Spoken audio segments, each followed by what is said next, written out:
welcome back to the channel guys. I hope you guys are absolutely fine and doing lovely. So guys, आज हम करने वाले हैं अपनी नई हेडलाइट की टेस्टिंग। उससे पहले आप हेडलाइट की प्रोफाइल देखो। तो जब मैं इग्निशन ऑन करूँगा तो लाइट कुछ इस तरीके से रिस्पॉन्ड करेगी।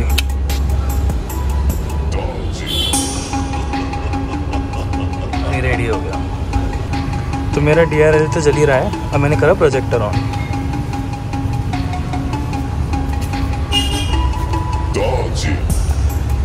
ये हमारा प्रोजेक्टर है, राइट। अब हम करेंगे इसकी हाई बीम ऑन।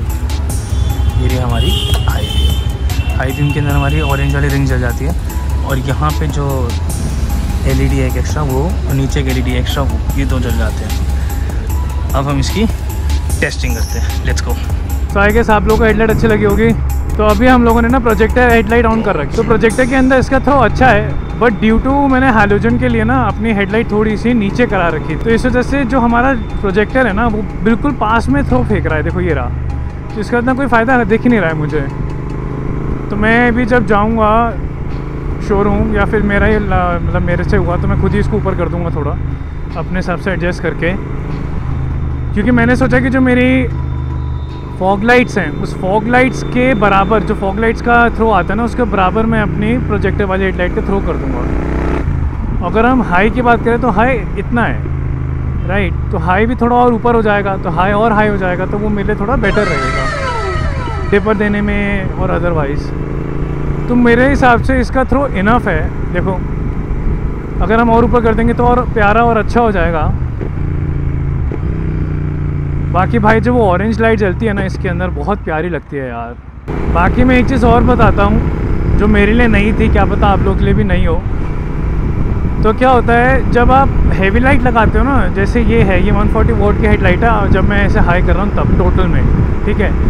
तो जो मेन जो दो है ना LED जो जलती हैं, जो सबसे ज़्यादा थ्रो फेंकती हैं हाई पे, वो जैसे ही ऑन होती है तो रिले ऑन होती है। जब रिले ऑन होती है ना तो एक कटक की आवाज़ आती है। तो जब मैं लगवाने गया था तो मेरा ही बड़ा मतलब मैं डर गया। मैंने कहा यार ये तो क्या नाम है, हाई करने पे आवाज़ आ रही है, ये ऐसे आती है क्या। तो मैंने उससे पूछा जो 2-3 लोग और जिन्होंने लाइट लगा रखी थी दूसरी तरीके की, जब आप हाई ऑन करते हो या ज़्यादा एकदम से लोड पड़ता है तो रिले ऑन होती है जिससे बैटरी पे ज़्यादा लोड ना पड़े। मैंने कहा फिर ठीक है, तो फिर तो कोई इशू नहीं है। तो अगर आप देखोगे ना ठीक है बीम अगर हम थोड़ा सा और ऊपर करा देंगे तो दैट विल बी फाइन। और अगर हम इसमें फॉग लाइट और ऑन करें अपनी, ये देखो फॉग लाइट ऊपर से, ये देखो। तो अब जब मैंने फॉग लाइट ऑन करी ना, देखो फॉग लाइट का ना आपको अलग से दिखेगा। ये एक पैच है सामने, बिल्कुल सामने वो देखो पूरा। तो मैंने क्या सोचा ना हेडलाइट को ऊपर करा के उस पैच तक ले आएंगे। तो जब हेडलाइट उस पैच तक आ जाएगी ना तो एक बिल्कुल जोन बन जाएगा जो बिल्कुल फोकस रहेगा उस पॉइंट पे, मुझे अच्छी रोशनी मिलेगी। तो मैंने वो सोचा है क्योंकि जब यार हेडलाइट ऊपर कराएंगे ना तो अपने को विंडशील्ड भी ऊपर करानी पड़ेगी। तो काफ़ी सारी चीज़ें फिगर आउट करनी पड़ेंगी। मैंने ये लगा रखा है, ये कहीं अड़े ना, और सब चीज़ें फिगर आउट करनी पड़ेंगी। दूसरा मैंने एक चीज़ और सोची है कि इसके साथ साथ ना जैसे मैंने अपनी पिछली वाली हैलोजन हेडलाइट के अंदर जो कंपनी से फिटेड आती है उसके अंदर येलो करा रखी थी आगे। तो मैंने सोचा कि मैं अभी भी ना वही करा लूँगा, वो ज़्यादा बेटर ऑप्शन नज़र आ रहा है मुझे, क्योंकि मेरे को ना वाइट लाइट उतनी जचती नहीं है। तो मैंने यही सोचा कि जैसे मैंने उसके आगे येलो कलर की एक फिल्म लगा रखी थी ना, तो वो और ज़्यादा येलो हो गई थी, ज़्यादा ब्राइट येलो हो गई थी, वो दिख रहा था सब कुछ मुझे अच्छे से जो मुझे कलर चाहिए था। तो मैं इसके अंदर भी ना वही लगवा लूँगा। तो जो मुझे ये वाइट दिख रहा है ऑफकोर्स वो मेरे को येलो दिखना शुरू हो जाएगा, थोड़ा हैलोजन बल्ब के साथ या फिर येलो LED की तरह। सो मैं एक ही बारी में जाऊँगा शोरूम, वहाँ से तो वो करवा लूँगा अपना हेडलाइट की फिटिंग, और उसके बाद फिर हम ऑरेंज वाली फिल्म लगवा लेंगे, रास्ते में ही पड़ेगा। तो मैंने अभी ऐसे फिगर आउट करा है चीज़ों को ना, बाकी देखते हैं। देखो अलग से दिख रहा होगा तुमको ना फॉग लाइट की लाइट, तो ऑफ़ करके दिखाऊंगी। देखो मैंने करी ऑफ और ये करी, और सॉरी ये देखो वो रहा पैच। तो वो उस वाले पैच तक ना उतना आगे हम लोग वो कर देंगे। और फॉग लाइट के अंदर वाइट येलो दोनों जलता है, तो अगर मैं इसको येलो करवा लूँगा और फॉग लाइट में वाइट ही रखूँगा तो भी मुझे कोई दिक्कत नहीं है। बाकी फॉग लाइट में येलो तो है ही, तो सारे येलो हो जाएगी, तो वो कोई स्ट्रेस नहीं है। वो डिपेंड करता है वहाँ पे मुझे कैसी लाइट चाहिए जब मैं जाऊँगा, अभी ट्रैवल करूँगा, और कितना अच्छा रिस्पॉन्ड आता है। बिकॉज देखो अभी तो सीट पे लाइट है और इतनी स्पीड भी स्लो है, बिकॉज हेडलाइट चलती है स्पीड के हिसाब से। मैं तुमको ऑनेस्टली बताऊँ तो, क्योंकि मैं भी इसी रास्ते पे अपनी स्कूटी से जाता हूँ, मेरी स्कूटी हार्डली 60-70 जाती है, मैं ज़्यादा उसको चलाता भी नहीं, क्योंकि रिस्की हो जाता है फिर। तो उसकी हेडलाइट जलती भी नहीं, मतलब बहुत मिनिमल सी हेडलाइट है उसकी। देन ऑल्सो आई फील कि चल जाएगा क्योंकि सीट लाइट इतनी होती है। लेकिन जब आप बाइक पे होते हो ना तब आपको थोड़ा देखना पड़ता है स्पीड के हिसाब से लाइट आके उतनी है कि नहीं है। तभी जो लोग BMW लेते हैं और इतनी महंगी महंगी बाइक्स लेते हैं उसके अंदर 40,000 रुपये की और इतनी सी महंगी महंगी लाइटें लगाते हैं, बिकॉज उनकी क्वालिटी ये होती है कि वो भाई बिल्कुल इतनी अच्छी फेंकती है कि आपको कितनी स्पीड पे हो क्लियर दिखेगा बिल्कुल आगे तक। ओके देखो ये हाई है, लो है। तो जो हमें इसकी ओवरऑल कॉस्ट पड़ी ना वो हमको पड़ी हेडलाइट की 3500, बाकी फिटिंग कॉस्ट है वो सब तो यार डिपेंड करता है, बंदा लेता नहीं लेता, जहाँ से भी लगवाते हो। जैसे मेरे से उसने नहीं ली पर स्विच की ली और मैंने फॉग लाइट के कनेक्शंस भी कराए वो सब, तो मेरे को ऑलमोस्ट 4100 की पड़ी है, पता नहीं 4200 की पड़ी है, तो मुझे याद नहीं, 4100 की पड़ी थी। यस 35 की 100 की हेडलाइट थी और 600 का स्विच और सारे कनेक्शन थे, क्योंकि मेरे स्विच भी डबल है ना, वो एक सीन था, तो मुझे थोड़ा स्विच एक्सपेंसिव लेना था। बाकी मेरा अभी एक इशू सबसे मेजर जो रहता है वो है मोबाइल चार्जिंग का। मैंने मोबाइल चार्जर बहुत ढूंढा, उस दिन मुझे नहीं मिला, जो मिले उनकी क्वालिटी बिल्कुल भी अच्छी नहीं थी, क्योंकि मेरे को ऐसा नहीं था मैं लगवा लूँ रास्ते में ख़राब हो जाए, क्योंकि वो इतने से कवर प्लास्टिक का वो टूट जाएगा, उसमें पानी घुसेगा, कोई बड़ी बात नहीं है, वो अंदर भी शॉर्ट सर्किट कर दे। मुझे इलेक्ट्रिक की नॉलेज नहीं है ना, इलेक्ट्रिकल की इतनी नॉलेज नहीं, तो मैं क्यों रिस्क लूँगा।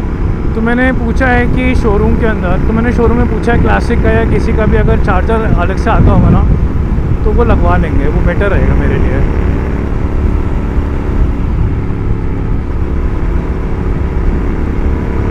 ठीक है यार, बीन तो आई लाइक इट। और मेरा पास का स्विच ख़राब है तो ये कभी कभी चलती है, इसलिए मैं ऊपर से ही करता हूँ। मैंने बहुत कोशिश करी कंपनी वालों से बोल के चेंज कराने की, चेंज उन्होंने करानी अभी तक। कह रहे भैया इतनी स्विच के लिए हम क्या पूरा ही चेंज होता है ये, और वो हमेशा कहते हैं भैया क्लीनर लगा के ठीक हो जाता है। हम कंपनी वालों को क्या बोलें कि हमने क्या नाम है इसका इतनी सी बात पे चेंज करते हैं, हमें वीडियो बना के भेजनी होती। मैंने कहा चल यार तो इतना स्ट्रेस मत ले इस बात का, कोई बात नहीं, इसको हम फिगर आउट कर लेंगे। तो अभी मैं जाऊँगा इसको चेंज क्लीनर डलवा लूँगा। मुझे और एक दो चीज़ें मतलब है कि मैं क्या नाम है करवाऊँगा, मेरे को सोचूँ जाने से पहले, क्योंकि ठंडा वाला इलाका होगा थोड़ा, अभी पता भी नहीं है ना रास्ते खुले या नहीं खुले, क्योंकि अभी मेरे को पता लगा कि वहाँ पर ना बर्फ़ पड़ी हुई है। तो मैंने ये सोचा है कि मैं क्लच वायर तो चेंज करा ही लूँगा, कि मेरे को पता नहीं मैंने लास्ट कब चेंज कराई थी।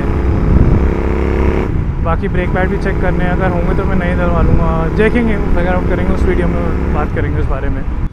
देखो डेवलपमेंट तो होता है यूपी के अंदर, लेकिन अभी पीछे वाला पैच मैंने तुम्हें दिखाया नहीं, वरना तुम कहते हैं क्या फ़ायदा है डेवलपमेंट का। तो यार मैं ना एक चीज़ बताना चाहता हूँ बहुत ऑन सीरियस नोट, कि ना जब आप ऐसी बाइक चलाते हो ना, GT हो गई या और भी कोई ऐसी बाइक जो थोड़ी लाउड हो, जो थोड़ा लोगों को अट्रैक्ट करे, सेंटर ऑफ अट्रैक्शन बन जाती है कभी कभी चीज़ें, तो ये चीज़ का ध्यान रखना कि ना लोग तुमको देखे ना पंप होंगे और वो शो ऑफ करने की कोशिश करेंगे। It doesn't matter they have Splendor scooter whatsoever thing, it doesn't matter, but वो ये हरकत करके ना तुम्हारी जान भी रिस्क में डालते हैं और अपनी भी। मुझे नहीं पता उनकी जान की कीमत होना, बट तुम्हारी की है। तो मैं तो यही सजेस्ट करूँगा कि भाई अगर तुम्हारे साथ कोई ऐसा बंदा है जो ऐसी हरकत कर रहा हो, तुम उसके पीछे बैठे हो, तो ना उसको बोलो यार क्यों अपने साथ भी रिस्क कर रहा है, दूसरे वाले के साथ भी, let him have his fun. अगर उसकी बाइक ऐसी है तो तुम ये सब करके मत करो ना। देखो कहाँ चल रहा है, पता ही नहीं भाई कहाँ चल रहा है, होश ही नहीं है इसको, राइट लेफ्ट मतलब यहाँ चल रहा है। तो अगर आप ऐसे बंदे को जानते हो या ऐसा कुछ है तो ना उसको बोलो कि भाई ऐसे चार्ज मत हो, क्योंकि रिस्क है उस चीज़ के अंदर, ठीक है। और दो लोगों की जान का है तो अपने लिए कोई बात नहीं, दूसरे की जान को मत डाल। साफ सीधी बात, तुम पीछे बैठो तुम्हारी जान उसमें रिस्क में ही है, मैटर करता है। जान नहीं तो भाई देखो खरोच लगते हैं ना, चोट लगती है तो भाई दर्द तो होता ही है, ऐसा कैसे कर लो। चलो I see you guys in the next vlog, until then take care, ride hard, ride safe, thank you for watching and I see you guys, thank you guys, take care, bye bye.